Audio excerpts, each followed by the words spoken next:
Ito ang latest weather update.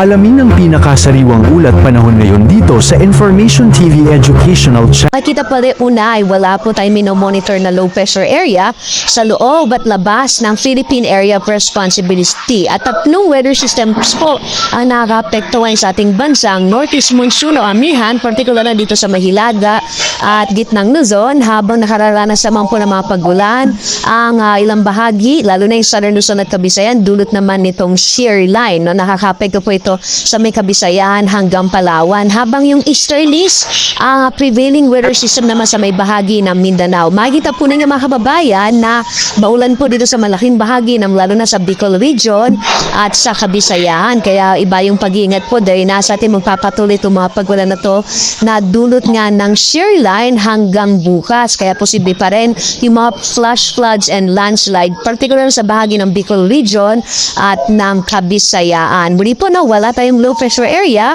sa loob at labas ng Philippine Area of Responsibility. Malit pa yung posibilidad na magkaroon tayo ng bagyo at least for this week.